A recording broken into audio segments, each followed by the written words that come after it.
Welcome to Sports on Tap. It's our Sports on Tap Summer Spotlight. And our guest tonight, he is the Greater Cleveland Conference Baseball Coach of the Year. And he comes from Brunswick. He's in his fifth season. Coach Grant Relic joins us. I'm Rob Trauma. We have Josh Jeffy here as well. Guys, thanks for joining me here tonight. Yeah, appreciate you having me on. No appreciate problem. you having me on too, Rob. I appreciate it. Yeah. He lets you come on. Yeah, exactly. That's right. But, Grant, welcome to the show. And, Brunswick Baseball had another great season. You were the Greater Cleveland Conference Coach of the Year. Your players had a lot of success this year. They had a lot of fun. Talk a little bit about, it was kind of an unconventional, weird season, I would say, to say the least, with practices. But, how did you keep the kids rolling with COVID and everything and have a successful season this year? Yeah, again, I think the big thing for us this year was playing a competitive schedule like we normally do, making sure that our guys always kind of trusted the process of, we were going to play at a high level against high quality teams, great competition. We had great senior leadership this year. We knew that's what we were going to have. It was just a matter of, could we get some underclassmen to step up? Like you said, it was unconventional not having a season last year. And, I think that really hurt the underclassmen because a lot of those guys had to jump directly from freshman baseball all the way up to varsity baseball. So it took a little bit of time. As most coaches would probably tell you, it took a little bit of time for those underclassmen to figure out what varsity sports was all about. Yeah, Grant, talk about that. Talk about that a little bit more because, kind of the focus of this summer spotlight is to focus on the teams that had successful seasons. This year coming off of not a season last year. So, kind of talk about that transition from not doing anything to not knowing what was going on to trying to have a full competitive season on your hands. And you kind of mentioned how important that senior leadership was in this aspect. Yeah, I think one of the things that helped us out is we had several guys that returned from our 2019 regional team that lost to Menor 1-0. And, we had big hopes for the 2020 season. And with having that season lost, again, it was nice to have guys like Josh Kross, Jacob Cheret, Kyle Charette, Jacob Dye, Andrew Haber, Sean Kidd, CJ Navicki, another one, Zach Eisen, who was a freshman on that team. These were guys that all came in with varsity experience. And so, the big challenge for us that we always talked about was, I think at the beginning of the season, we were constantly thinking about what could have happened during the lost season in 2020. And once our guys realized that it was a new season, I think the beautiful thing about baseball too was these guys they had an opportunity to play at least some summer baseball last year. So it's not like they took an entire year off of the game of baseball. But again, it came back to our seniors and the fact that they knew what it took to get to a regional. And it was just a matter of getting the other guys to kind of step up. Yeah, and you have when you started coaching, I know you had a really young team, but you develop players, I think, as we can tell, especially looking from the outside, you see how much fun these kids are having on social media. I saw the district championship picture and what fun you and your staff has with these kids, and you build relationships. What's the difference been like? Obviously when we played, it probably was a little bit different. So what's the difference from then to now that you've noticed in coaching? I think the difference is, a lot of these kids, again, are competing at a very high level, not only in high school baseball, but throughout the summer. So that's where we understand that we got to remember that it's just a game and these guys are kids. They are in high school and we try to make it as fun as possible as we can. We let the kids relax a little bit. We let them have some fun. But between the lines, we mean business. And, again, it's a big deal to these kids. You guys can remember what it was like, obviously, being you're only in high school once. and we want these kids to really kind of try to enjoy it as much as they possibly can. Absolutely. And I think, that's the fun thing. I agree with you. Sometimes you lose sight of the fun of the game a little bit, and you want these kids to enjoy this experience because, like when we sit down and talk, we always look back on all the tournaments we went, whether it was Columbus, whether it was, the districts in Lakewood, and playing in different tournaments, and you form bonds with all the players that you play with and have fun, especially when we went to one districts and went to regionals and played at St. Ignatius, and what kind of a fun ride that was. And I'm sure these kids are having the same exact thing, but you want it to be fun for them. And I know the division and, with the conference is a little bit different. Talk about what a grind the conference is, especially when you play teams like Medina, Strongsville, Menor, Solon, Euclid, and all those teams. Yeah, I mean, we always pride ourselves in playing probably one of the hardest, not only conference schedules, but just schedules that we see around. And, our record the last couple of years that we've gone to the regionals doesn't probably blow people away. When we usually enter postseason play, we're around 500, where you got teams that are like 20-4 and, things like that. But, you look at who you play, and, they're not playing as high a competition as maybe we are. Again, you talk about that conference with, Menor, Solon, Medina, Strongsville. You're talking about teams that are always fighting for not only the conference championship, but also district championships, because I think a lot of the teams in our conference realize that, yes, it's important to win a conference title, but it's also extremely important to make a run in the state tournament. And that's why I think you'll notice all of those teams, that we just talked about in our conference, we all schedule as hard of games as we possibly can. It just, it becomes a grind completely. Grant, looking back at, this past season, coming into it, kind of, again, coming off of a season where you didn't play last year, what kind of goals did you have for yourself and for your team as you started the season? And as the season progressed, how did those goals change to where you guys ended up? Yeah, so what we do at the beginning of the season is when we have our first official team meeting where we hand out hats and gear and stuff, is we make each individual kid write down their individual goals that they have, whether it's, just to make sure that just to be on the field, whether it's to bat 400, whether it's to be the starting third baseman by the end of the year. But then we also do a team goal. And I tell the guys to be realistic. Is it to win a conference championship? Is it to win a district championship?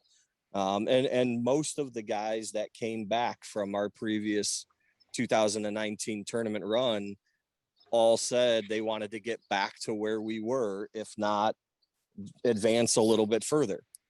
So that was the goal. The goal was to win a district championship and to get to the regionals. And, at that point, you're going up against really good teams, and you got to be on your A game in order to do that. And again, if you look back at our season, I think a lot of people kind of wrote us off early on because we were 0-4 to start. But we also played Mayfield, who won a district title.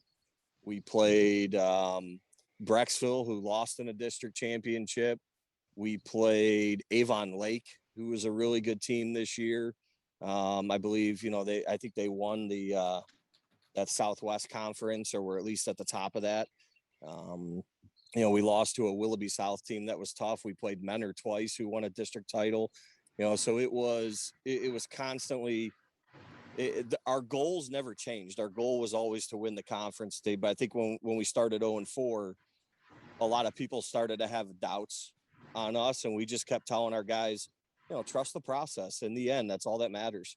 Early April, late March baseball doesn't mean much to us. Yeah, that's a very good point. And talk about a little bit more. This was your fifth season, fourth actual coaching, but just talk about how you yourself has grown as a head coach of, the Brunswick High School baseball team. I'm sure you've gone through your ups and downs just like teams have. But just talk about, yourself as a coach. I've known you since high school. How has that changed since then to now in terms of baseball? Well, obviously, I think I've matured quite a bit. Early on in my career, it was more about, can I be the fun guy that, the kids always wanted to be around. And now I still try to have that fun personality with the kids, but also, want them to make sure that they respect me as a coach. And, I've grown in the game where I've kind of looked back and, I understand. I think probably my greatest growth has been that I'm willing to make, own up to my mistakes. I've made mistakes on the baseball field, whether it's sending a guy when I shouldn't have and things like that. And I think I've taught the kids that it's okay to own up to your mistakes, realize that, okay, that game's on me. I sent a guy when I shouldn't have sent a guy, and we lost by 1 run, and I shouldn't have done that. And I think that shows the kids, hey, our coach is willing to admit his mistakes. The game of baseball is what? I mean, you're always 70% mistakes and you're still a great baseball player. Right. And so we constantly just preach about next play. And, I've learned from some really good coaches, whether I was a player at Brunswick, playing for my dad and Bill Fry, and, then coaching with Todd Winston over at Brunswick High School, who was the coach there for a while. I learned a lot from those people, and I just try to pick up on as many things as I possibly can from the different people in the game that I'm around. Yeah, that's good. And you mentioned some of the players earlier when we started the interview, some of your leaders, but let's dive in a little bit further, because we're going to have a couple players joining us here in a little bit. But just talk about some of the leaders on the field that you had that really led to the success of your team this year. Yeah, we had 2 very good captains this year, in Jake Cheret, who a lot of people remember from his football season. He was the young man that broke his leg, I believe, against Medina. And again, Jake was kind of our on the field and off the field leader. He's a guy that you could always count on no matter what. Josh Kross was kind of our lead by example, on the field. Kid batted .430, Medina Conference Player of the Year, started for us as a sophomore. I think a lot of the younger guys look up to those 2. And again, the rest of the seniors, we only had 2 captains, but I would say that all of our seniors just do a phenomenal job of really showing the younger guys in our program what it takes to be committed to compete at the highest level. Yeah, talk a little bit more about Jake Charette, because I was actually there in the end zone when that injury happened, and I could tell right away that it was bad. So, talk about for him how his recovery went and his transition from football, the injury, and then leading your team on the baseball diamond. Yeah, I remember when that injury happened, because I was watching it from TV at home, and one of the assistant principals texted me right away, and he's like, "You're not going to be happy with this injury." But deep down, I knew that Jake would do everything that he could to get back on the ball field for his senior year, especially losing his junior season. And Jake just, Jake's personality is he's going to outwork every single person that he possibly can. And that's what he did. He would go to rehab, his physical therapy, and then he would show up at our weightlifting sessions, and he'd do more. And early on in the season, he would probably tell you too, he ran with a little bit of hitch in his step. There were a lot of times where we had to pinch run for him. Sometimes we had to take him out of the game late because his leg was sore. And there just came a point where I remember, like, after one of the games, we're like, "Man, you were running pretty good." He goes, "Doesn't hurt." So I think he was smart and an understanding that we were going to take it easy with him because we knew how hard he had worked. And we didn't want him to lose that. He was still trying to find a place to play college baseball, and ended up landing at Ohio Dominican University with some of our other Brunswick alum out there. And again, I just, a kid like Jacob Charette is going to be so missed, not just because of his play on the field, but everything that he did off the field for our program.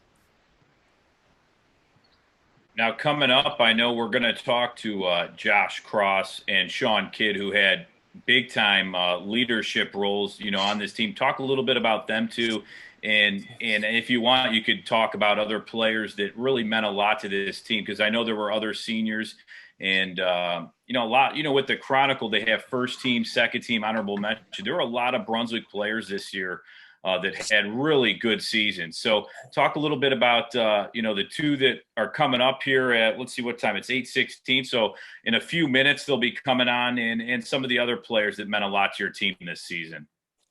Yeah, again, first of all, Josh Kross, who was the Medina County Gazette Player of the Year, tremendous defensive catcher, can play third base, helped us on the mound a little bit this year, again, hit 430, hit about I think he hit about 5 something over the last half of the season. He was always getting intentionally walked, and we had Jake Charette behind him. So, we did that on purpose. But, again, Josh just, we don't have to call pitches with Josh. He's a student of the game. You just kind of let him run with whoever the pitcher was for that day. And, again, you go back to Sean Kidd. I think Sean Kidd's he's somebody that was overlooked early on just because we didn't get to see what he could do as a junior. We always knew that he was a good left-handed pitcher. Kidd works extremely hard. Goes to, a lot of instructors and is constantly working on his craft to be the best pitcher that he can. And actually graduated from Brunswick. He set the career ERA record with like a 1.04. So he broke the school record for the all-time career lowest ERA. And again, just, you got him, you got Andrew Haber, who was a pitcher as a sophomore on the 2019 team. Again, stat-wise, he was 3-2 this year. Had the big win against Strongsville in the district finals, probably pitched his best game of the year against them. CJ Navicki, another pitcher. CJ Navicki, we always joked around about. He was like 2-5, but his losses came against like Mayfield, Brecksville, Walsh, St. Ed's. He was our Saturday guy that was pitching against tough competition. A lot of others, like Jacob Cheret, like we talked about, starting shortstop, first team all conference. We had a young guy, Jacob Mancini, who was a sophomore, who ended up coming up from the JV team this year. We lost Zach Eisen to a bad knee injury. Did I lose you guys? For a second, but you're all good. Okay. Somebody was calling on the phone. But anyway, so, Jacob Mancini, like I said, we lost Zach Eisen to a bad knee injury, and therefore Jacob Mancini came up from the JV team, ended up batting .350 for us. He's a guy that's got a bright future in our program. We had a lot of other seniors, John Blasco, TC Mattern, Zach Shedlock, Tyler Morgan is a kid who had a big moment against Strongsville, had the double in the first inning that cleared the bases. Kyle Charette, Jake's brother, was a guy that came back out for baseball his senior year, didn't play as a junior, came back out, just a great guy to have in the dugout. And then we, again, it was good leadership for our younger guys. Well, speaking, and that's a great segue, Grant, into our next guest that we will add in here, as Josh and Sean are here at 8:20, right on the dot here. So we'll add them to discuss. That was a perfect segue right into them. Some other players on the Brunswick team, and we'll see if they'll be loading here shortly. But yeah, like I said, it was fun to see. And how tough is it, Grant, for you to develop, from, you always see the youth programs, and I think you guys it's always been a great kind of building foundation. I think even when we play, freshmen all the way through junior and varsity, I thought it was always pretty impressive to see kids coming up and you saw what you had. And I think you're seeing it a little bit. And there's Sean Kidd. Sean, thanks for joining us here. Oh, let's see. I don't know if he can hear us right now. I see Josh there, but his mic looks like it's muted right now. So we'll wait for them. It's like being in classroom, virtual learning. All these kids try to talk and don't even realize they're muted. I know that's the fun of a live stream on Zoom. With audio and everything else, you have to make sure it all goes well together. And sometimes it's as you go, it's a kind of a learning experience here. But they'll figure it out here shortly. Just for the record, the three old guys are good to go. Figured it out. We figured it out. Yeah. Why these young whippersnappers can't figure it out. But no, kind of, Rob, going back to what you were saying, with like the youth program and stuff like that, we always remember playing BYS and, still a great rec program out here in Brunswick. And we got tremendous travel programs out here, Premier Ohio, Bat Cage. There's all sorts of them out here, just to kind of give our underclassmen this year. I mean, our JV team was 23 and 4. I think our freshman team was 25 and 1. So, wow. We got a nice feeder system with kids coming up. Yeah, you only lose one game. You don't see that too often. Right. All right. Now I see two guys here. Let's see if their audio's working. How you doing, guys? Good. All right. There's Josh. We got your audio. Got a nice blue sky in back of you today and a nice summer day. Yep. Thanks for joining us here tonight. How you doing? Good. How are you? Good. How's the summer going for you? Busy. Just a lot of work and working out. Working out, getting ready for some more baseball in the summer and in the fall? Yes, sir. So let's talk a little bit about your season so far, or that ended, Josh. You had a great season. I thought overall, just to see the development and the fun that you guys are having this season. Talk a little bit about your year and kind of what it was like going through, the off season into the regular season. Yeah. So in the beginning of the season, we all know that it was going to be a big season for all us seniors because not having our junior year was like a bummer, and we wanted to just get out on the field and show everybody what we actually had. And early on, it was a little scary because we lost 4 straight, but we were just trying to find each other, find the rhythm of each other in the lineup. And once we found that, we just started playing as a team and building chemistry, and took us to regional semis. Expound on that a little bit, because we talked about with Coach Relic about how you guys didn't have a season last year and you kind of got off to a slow start, like you had mentioned. Talk about how that was trying to get that momentum, because whether or not you guys had a season, it still takes a long time to build chemistry, and not having that season last year, it takes even longer. So talk about that journey, if you can, a little bit more, kind of expound on that. Yeah, so I think that as we started building the chemistry, we were feeling more comfortable and where we were playing and whatnot. And definitely so if somebody was get on and then someone had got a big hit, and it'd bring the momentum up in the game, and then people would feed off of it. And as we do that, the confidence in everybody's head just went up, and it took us on a little roll. I mean, how tough was it? Like you mentioned, you lost 4 games in a row, not to get down, and also the younger players on the team, to be a leader and to say, hey, we did lose 4 games, but it's a long season. Because, in baseball, you're playing almost 30 games during the season. It's easy to get on a little bit of a losing streak, but it's important that you just don't kind of fall and keep going down a pretty dangerous hill there. But you guys kept going up and up. You won 17 games this season. And like you said, you made to regionals, you won districts. I mean, how fun was that, especially to get past that losing streak and to show the guys that you guys could do it this season? Yeah, it was a blast, but just staying focused and not pouting about losing 4 straight, and having a good mentality through it all, because it is baseball. At the end of the day, it's a game. You win and lose them. So just just keeping a good attitude and staying mentally prepared for the next game and your next at bat or next play. Just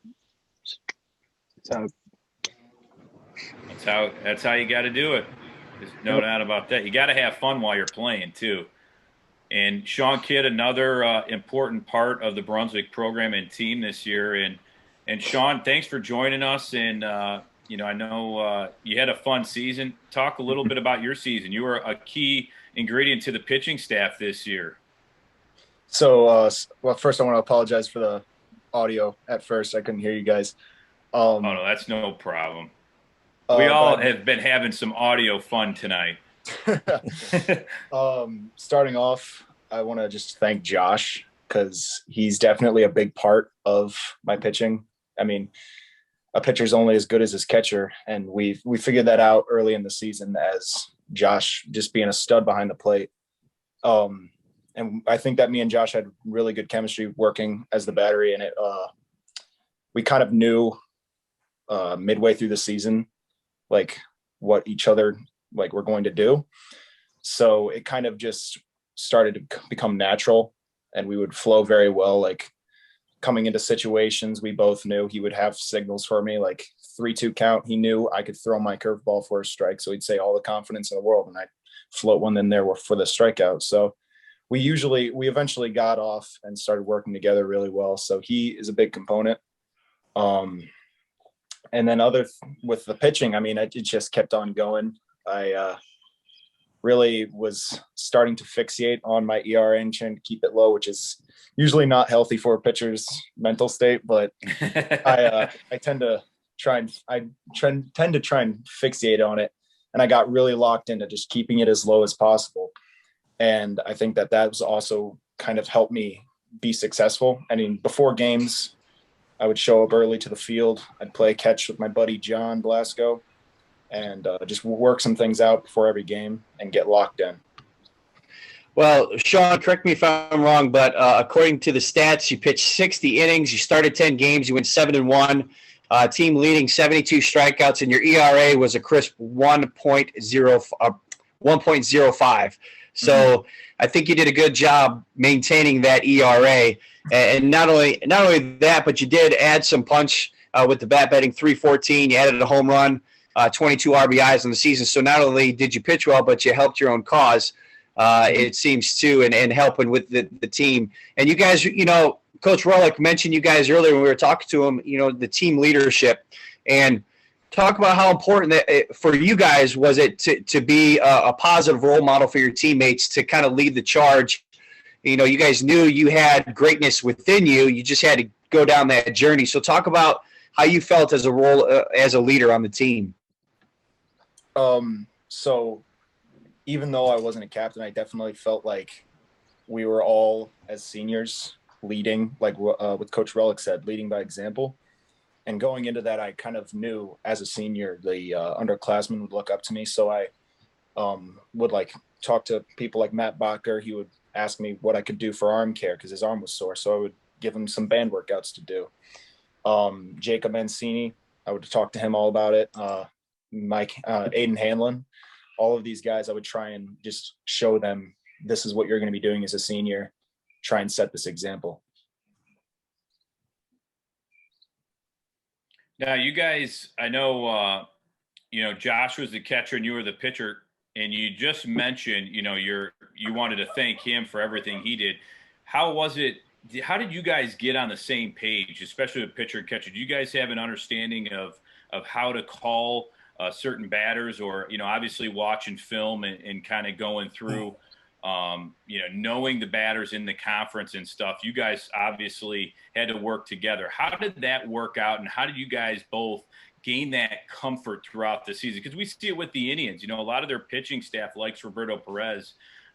He's not unbelievable with the bat, but he knows how to call a really good game, and he's a great defensive catcher. How do you guys work with that, working together this season?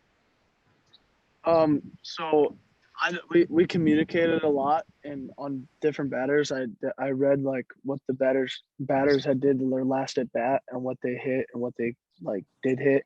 So say if they hit a fastball, I'd call like a change up to throw them on their front foot, or like if somebody was early in a swing, I'd throw a fastball like high. I saw his hands are slow or something. So it was just communication that we had like talked before an inning to go out there. It was like batters 1, 2, and 3 are up. Just like hit your spots. Don't leave it over the plate. Otherwise, it's just going to be not a good show. But yeah, he hit his spots, and like he said, on like a 3-2 count, I'd say all the confidence in the world and just throw it, and have confidence in me, and I'll block it. So just whatever you throw, I'll block. So I'm sure that's nice for a pitcher to hear, because then you don't have to worry about throwing in the dirt and it getting by you, because those are the toughest pitches, especially you want to keep them low and away, and you worry about them getting by. So that's probably nice to hear, right, Sean? It is. Josh is an absolute wall, and we also would talk because we kind of got lucky because we had a class period together. So in games, the days that we had games, we'd also talk in the hallways because as you get older, you get connections and know more guys on the opposing team. So we'd also talk about it pre-game a little bit, and that was always really helpful. And did you guys have things you had to do before the game? Did you have any, you had to wear the same socks over and over, or the same undershirt or the same necklace? Do you guys have any of that going on for every game this season? I think that we're probably the most superstitious team in the entire. I'd eat Chick-fil-A before every baseball game. Oh man, Kyle Charette would not show up to hitting. We also wore the same jerseys in the finals. Postseason. Okay. Well, that's I think we all got superstitious. We had to bring our own cooler of water to all of the tournament games, and we had to, but it was stuff. We had to make the bus. I remember the one game the bus didn't pull into the exact spot that she was supposed to, so we waited there until she pulled all the way up to let us get on. She's like, "What are you guys doing?" We're like, "Hey, you picked us up here last time. You got to pick us up in the same spot." So, whatever mentally gave the kids, the advantage, or the coach's advantage, we just tried to have fun with it. It became kind of a joke a little bit with, like you said, Kyle Cheret didn't show up the one game to hit him. So we told him he wasn't allowed to come anymore because we won that game. And, we just, again, it never became too serious. It kind of was just like a joke, and became fun for the guys to kind of, all kind of buy into it. Yeah, that's always, I remember the players that would do that. It was always kind of fun and funny that you had to, do the same stuff. I'm sure Chick-fil-A liked it. Josh, went there before every game. I mean, what's your sandwich of choice there at Chick-fil-A? Did you get a few of them or just one? Or Yeah, so my order was a regular chicken sandwich with a 8-piece chicken nugget with Polynesian sauce and a large sweet tea. Nice. For every so game. You ate that before the game? Yes, sir. Wow, that's impressive. And that didn't bother you during the game at all?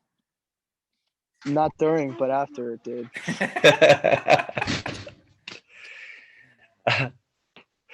Josh, apparently it did not bother you during the game. Just kind of going over some of your stats. I know you've heard them, but Coach Relic talked about it. You led the team in batting average, .430 average.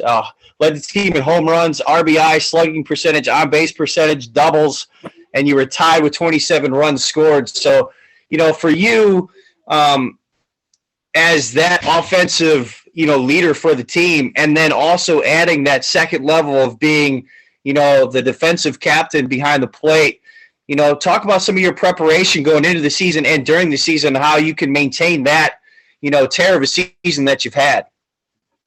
Yeah, so I think it was brought up earlier that like the mentality of the game is definitely the biggest part, and I've always just kept a good mental game and not get in my own head. So like, say if I was to strike out or get out, I don't just like pout about it. I just shake it off and I go out and wait for my next at bat, and like I'll tell myself that I will get a hit off this pitcher my next at bat, and then I'll go out there and I'll hit. But yeah, big mental game, and then just the confidence. I'd always have confidence and change my approach with 2 strikes or whatnot. and then knowing what the pitcher has. And as a catcher, I think it's better because I know the spin on the ball more as I see it during the game. So once I read the spin out of the ball or the ball spin out of his hand, I could see it better like out of his hand, and so I know what's coming and whatnot. So Well, this I season, think you guys. one thing Go ahead, Grant. thing that, when you talk about preparation, you talk about Josh and Sean. Again, these were two guys that never really quit. There was no off season. Both of these guys play extremely competitive summer baseball. They both work extremely hard in the fall and in the winter, both, not only in the classroom, but then also in the weight room, constantly, getting extra, practicing in wherever they can, whether it's with their summer team and things like that. And I think that's one of the biggest things that, leads to the success of guys like Josh and Sean is, they set goals for themselves. And, a lot of kids just want to show up, and want to play and things like that. But Josh and Sean showed that you can't just show up, you got to put in the work, on a daily basis. And, that's, I'm proud of those two for that. Yeah, you're absolutely right. I mean, the weight room, I remember, sometimes, kids go in there and they work really hard. And then other times it could be a social gathering. We've seen there, but you could tell, this year, they're focused. And guys, talk a little bit about district. How sweet was that district championship that you guys won this year? Especially then making it to regionals. And, I know there was a good picture of the full team on social media of you in the district championship trophy. Talk a little bit about the districts and what that atmosphere was like in the playoffs, because I believe they had fans at that game. So it was districts and regionals, right? It was especially good winning districts against Strongsville, considering they're our rivals. Absolutely. It was just, I feel like we were all on our A game that day. Everybody just all around the board. Even people like CJ Navicki, who's a PO, was still like, everybody was locked in and wanted to show up and win. And everybody knew going into that game that we were going to win because we had all the confidence in the world, and we were going in there and we just played clean baseball. I mean, we had guys at the bottom of the lineup who just smashed the ball that day. I mean, Shane Frimmel coming in clutch, having an absolute day after even getting injured on the base pass as well. That was probably one of our better days. Yeah, and how important was it? Andrew Haber came in to pitch. You couldn't pitch. How tough was that? Knowing, you're in a district championship and you can't pitch in that game, unless maybe it came down and you had to. I'm not sure if you could in that game, but how important was that for Andrew Haber to come in and get a complete game and give up only one hit? It was awesome. I mean, I think we all had confidence in Haber. He had a great year as well. And I knew that going into it, I was glad to pitch in the semifinals because you need to get there anyway. So I was very grateful that Haber helped the team out and did a great job. So I think that he did amazing. Absolutely. I think that like Sean said, there are rivalries, and it was our third time playing them this year, and we all just didn't want to lose on the third time, and we wanted to sweep them for good, and that had a big impact on why we played so well during the district finals. Absolutely. Anytime you play Strongsville, that's going to be a fun rivalry game, whether it's football or any sport. There's always the bragging rights. So, next time you head into Strongsville, you could say, well, that district championship was kind of nice, advancing to the regionals. That's for sure. Now you guys, I know with the season ending, you guys are seniors. You had your awards. I mean, you guys had unbelievable seasons. What's next for you? We'll start with you, Josh. Now that you graduated from Brunswick, what's the next steps for you? Yeah, so I'm going to Toledo for baseball. I got a scholarship, and this summer I'm just playing baseball with the Ohio Skyhawks and Triple Crown. but I've been working out throughout the weekends or the weekdays and the weekends I go out and play. So I'm going off to Toledo to further my academic and athletic career. Well, So congratulations. Josh, don't hold Thank it you. against me for my BG thing behind me. Don't hold that against me then. Go Rockets. Oh man, we got a little rivalry already here. That's all right. He's got a good first name, so well that's all. It's good for him. No, congratulations, buddy. Congratulations. Thank you. And Sean, how about you? So I'm going to University of Cincinnati. I'm still deciding on whether I'm going to play baseball or not. And it's pretty much a very split decision. There's pros and cons on each side because I do want to keep playing baseball. But the problem is that's a lot of work, and I don't want to like mess anything up in college and have to worry about both of those things. But I'm going there for urban planning, and it's I talked to schools in like Pennsylvania. I talked to Mount Union for baseball, but none of them had the specific major that I wanted. And I kind of talked to my parents about it and decided if I'm going to college, it's not going to be baseball first, it's going to be career first, baseball second. And we kind of, after establishing that, it made the decision-making process easier because I found schools, look at them, see if they had my major, and then I would look at baseball.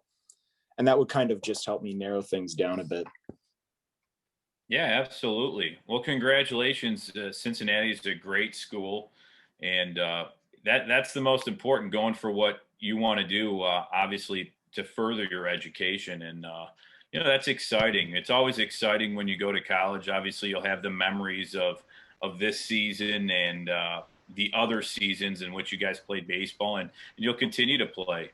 There's other ways to play, and I know we had a lot of fun playing even after college, even if it's for fun. So congratulations to you guys. You guys had great seasons. And Josh, you have any more questions for him? No, I just wanted to just kind of add on. Congratulations, guys. Great season, and best of luck in college. Sean, whether or not you play on the diamond again, good luck in your future career. And Josh, good luck not only at Toledo, I'll give you that, but good luck on the diamond as well. So thanks for joining us both, guys. Thank you. Thank you. Thank you, guys. Thanks, Grant. Appreciate it. Yes, thanks as always, Grant. Appreciate it very much. Yeah, as always, it's great catching up with you two guys. Yeah, thanks for taking time to come on, and we'll do it again. All right, thanks, guys. Thank you. All right. Take care, guys. Josh Kross, Sean Kidd, and Grant Relic from the Brunswick program joining us here on Sports on Tap. I want to thank them for joining us. And Josh, what a program. Grant has done a great job, developing the players, and every year they seem like they're right there in the thick of it. So I want to thank everyone who listened to today. I know in the beginning it was trying to get the audio levels correct, and then the audio switched on my mixer here a little bit. So we had some audio issues I was trying to get correct, but we got it right. And obviously I recorded here, so I'll be able to put that up on our YouTube page as well. So if they didn't have audio for, a few of the beginning minutes, I will put that up as well. Yeah. Hey, technical difficulties, they happen to the very best and the not so very best, but hey, we made it through. So yeah, it was great talking to Grant. Obviously we've known him for a long time. He played baseball. I mean, he was with you. You're part of the all-decade team of the 90s, Rob, as shortstop, 4-year starter at shortstop for the Blue Devils. So this one kind of hits home for you. You know what it takes, what kind of a program the Blue Devils are in terms of baseball. And these kids just added to that legacy. And, they have to feel proud. And Grant, not only coming from a player, like he mentioned, his dad and Coach Fry, they really had that program established. And then, he had mentioned before we even went on the air about how the program kind of went through its ups and downs, but now it seems to be going back towards its upward trend and towards its peak again. So exciting things happening. You heard, the JV team and the freshman team's record. So Brunswick's going to be in good hands for at least the short-term future. Yeah, and like you said with Coach Fry and Coach Relic, not this Grant, but Grant's dad, he was a heck. They always balanced each other out. Coach Fry was the serious one, and Coach Relic was the guy you could go talk to, and they balanced each other out, but they made it fun for the players. And you played hard for them because you love the coaches, and I think Grant's doing the exact same thing. You obviously want them to be successful and to play well on the field, but you want them successful, obviously, in the classroom, and you want them to show respect, and it goes way more than the game, and I think he's done a great job with that. We always enjoy having him on, and I think it's going to be a fun summer. We're looking for other guests, not next Tuesday, but the following Tuesday, and we'll try to do this summer spotlight series here. And it's fun. It was fun to be back at it. Yep, and we'll make sure we get iron out any issues or anything. But like I said, always, with live things, you're always kind of learning on the go, and it's always fun too. So we'll continue to roll on and do this. And it was good talking to you, Josh. I haven't talked to you in a little while. You've been busy. I know you're coaching, right, BYS right now? Yeah, the BYS is right now the 7-8-year-old Orioles softball. 4-1 on the season. We've won 4 in a row. Wow. We're doing pretty well. So looking forward to our next game will be Friday. We have a Friday and then Saturday, looking to keep on improving. It's always fun to coach, the youth, especially when they're learning the game a little bit. I'm learning that with a 7-year-old softball team. And you know what, Grant? Yeah, Grant said it the best. I've been coaching my daughters now. I'm down to my twins, but I've been coaching now for 5 years. And starting off 5 years ago, you're totally different coach than you are now. I'm more mature, more about having fun and teaching the game. That's the most important thing, is teaching the game. Yeah, I think that's the most important. When you look at even in high school, I think these kids need to have fun, and they need to still enjoy the game. Play hard and enjoy the game, but not make it to where you're not enjoying it anymore. So hopefully, it looked like this team really did enjoy it for Brunswick. I mean, winning 17 games, they were district champions over Strongsville in a 6-1 game. You could tell how much fun they had and how they got along, especially when Sean Kidd afterwards was giving credit to Josh Kross, and they were on the same page a lot. You could tell they had to be, when he has a record like that. And, you see it all the time, the pitcher and catcher, if you're on the same page, you're going to have some pretty good luck. Exactly. Good points. So I want to thank everyone. We had some great guests here today. Brunswick baseball program was on, Coach Relic. I want to thank Sean Kidd, the pitcher for Brunswick, to come on. Josh Kross, he's going to Toledo to play, so we'll follow him in his future. But we had a fun day here at Sports on Tap. It's our summer spotlight series, trying to give credit and interviewing coaches and players out there. And you can go to sportsontappodcast.com, at SOT Podcasts on Twitter. We're on Facebook, where we'll do our Facebook Lives here. And we'll get one up on our website, and our YouTube archives all these, so you can go there as well. All right, Josh, great job tonight. And we'll see you in a few Tuesdays, few Tuesdays. Yep, for our next exciting summer spotlight interview with a team and a coach and players to be determined. That's right. It'll be on our website, or it'll be on Facebook or Twitter. For sure. Get some interviews lined up. All right, Josh, great job, and we'll see you later. Take it easy. All right, thanks everyone for joining us here on Sports on Tap. I'm Rob Troutman for Josh Jeffy. We'll see you later.